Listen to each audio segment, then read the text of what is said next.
Ephesians chapter 3. One verse this morning. One verse. Verse 20. Very familiar passage. Something that we're all familiar with. And it reads, now unto him that is able to do exceeding abundantly above all that we ask or think, according to the power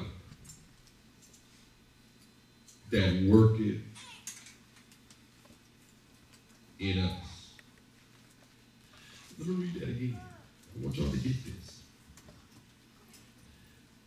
In this doxology, this closing prayer that Paul is writing to the church in Ephesus. Now unto him that is able to do exceeding abundantly above all that we ask or think. Now here's the key thing. God can do it. But here's the key thing. According to the power that worketh in us. Tell your neighbor, God can't do it. But are you ready for it? This morning, we're going to take as a subject a little cliche that everybody is saying now. O.M.G. Tell your neighbor, O.M.G. Oh my God.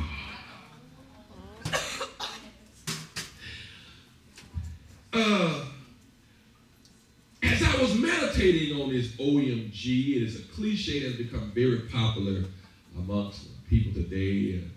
Everybody's saying O.M.G. as I read Facebook and text messages as a reference. Everybody's saying, yeah, O.M.G. O.M.G. this and O.M.G. that. And I meditated on that. Junior, I'm like, what does that mean?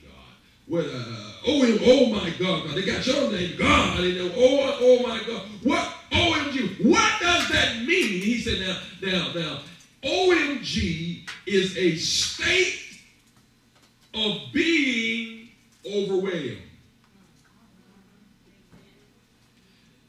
Whether positive or negative, because see, we don't always just say O.M.G. when something going good. When stuff start going the opposite direction, we say O.M.G. So O.M.G. means a state of being overwhelmed. Well, I come to let you know this morning that the Lord has released me to let you know that you're getting ready for an O.M.G. moment. And that O.M.G. moment is not for the adverse, but for the positive. He sent me this morning to release unto you that O.M.G. is coming your way. But this O.M.G. is going to blow your mind. Tell you, my mind is about to be blown. Now,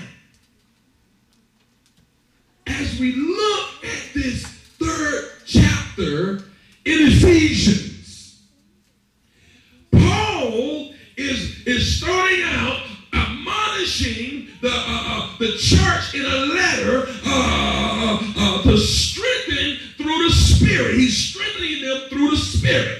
He's letting them know, now look, I know that you're facing some things. I know that you have been going through some things, but I want to write to you to encourage you you and to strengthen you and to let you know that God is still with you. Tell your neighbor, God is still with you.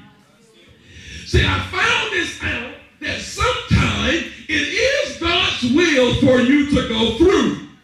Oh, y'all missed that. Sometimes it is God's will for you to go through because, watch this, some people will not come to church, so you have to bring the church to the people. And understand when we say the church is not the four walls, but the church is you. Tell your neighbor, you are the church.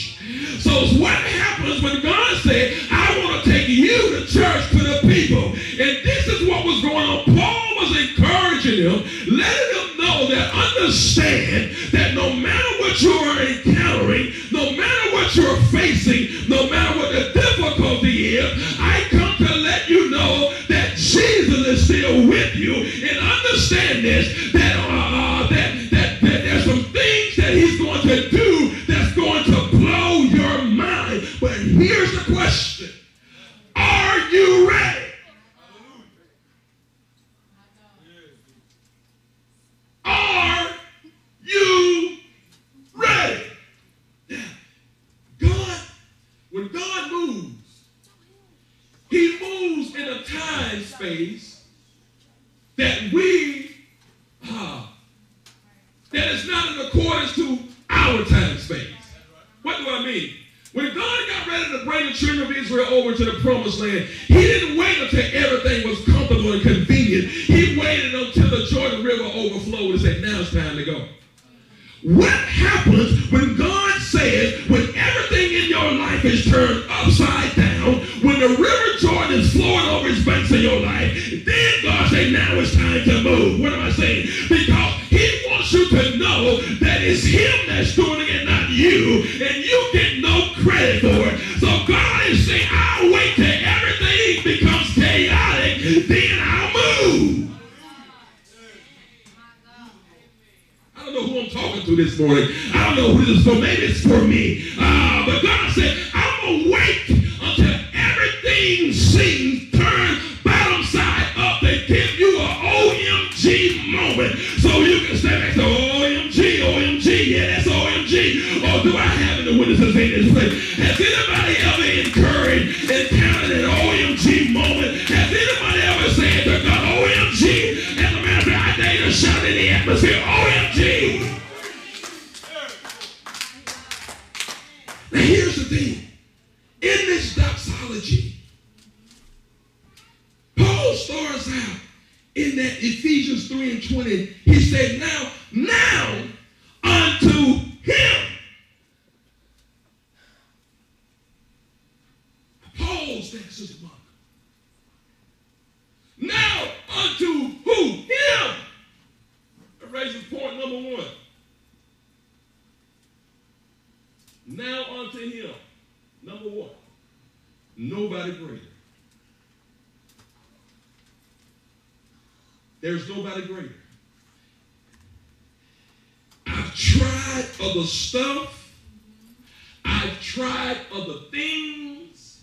I've tried other people, but God. Y'all missed that. This was I ain't talking about everybody that's been saved all your life. I'm talking about the people that can be honest. Do I have any real folks? I've tried other stuff. No, maybe it's just me. Maybe it's just me, Raven. Maybe you've been there all your life. But I've tried some other stuff. I've tried the club. I've tried crack. I've tried cocaine. I've tried gin and juice. I've tried weed. I've tried some other stuff. I've tried some other things. But I dare to shout, but God.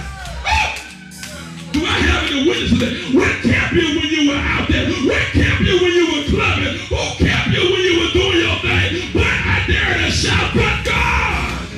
Nobody greater. I look back. Can you look back and say O.M.G.? Oh my God. Can you look back and say O.M.G.? Well, matter of fact, you ain't got to go too far back. How about this morning? When you woke up this morning, could you say O.M.G.? When you were able to go into your kitchen, you ought to say O.M.G. When you were able to get in a car, you should say O.M.G. When you were able to inhale and exhale, you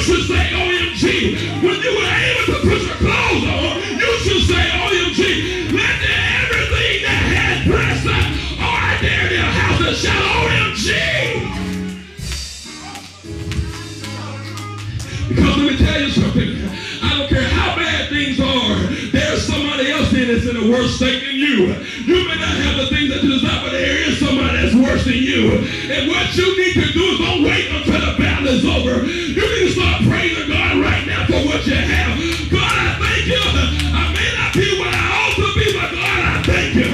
God, we're on our road. I thank you. I thank you for the open doors, and I thank you for the closed doors. You need to start praising God for the closed doors, because God said, I can't get nothing to you until you lose something. If somebody's facing some closed doors, it's because God's getting ready to open up some doors.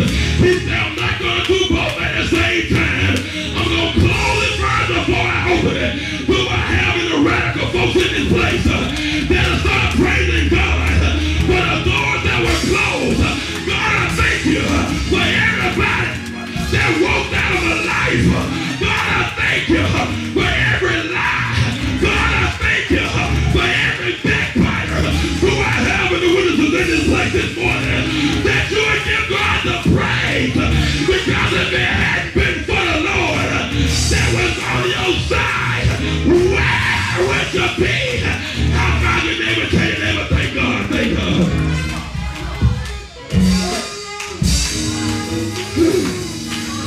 I feel you in this place. I feel the preacher in the house this morning.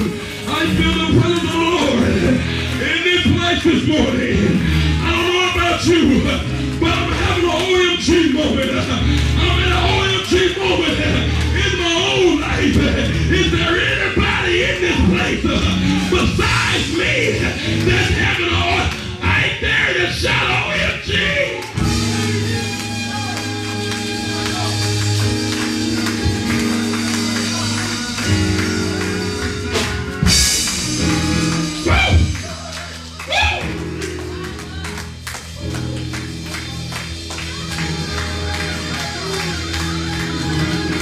Oh, I feel it right there.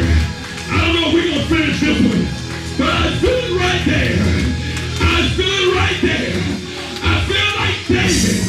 David says, I've been young, but now I'm old, and I've never seen the righteous forsaken, nor his seed begging bread. Tell your neighbor, I don't have to beg no more, because the Lord is my shepherd, and I shall not want. How about your neighbor say, I ain't wanting? God said that he would supply my every need according to his riches and glory. Ain't it all right? Tell God, yeah, I'm in the O.M.G moment in my life, because I know the Lord said, I got some good stuff for you. Get ready for the good stuff. Tell your neighbor, it's on the way. It's on the way, because I can feel it down in my spirit. I can feel it all over me. I feel it in my hands. I feel it in my feet.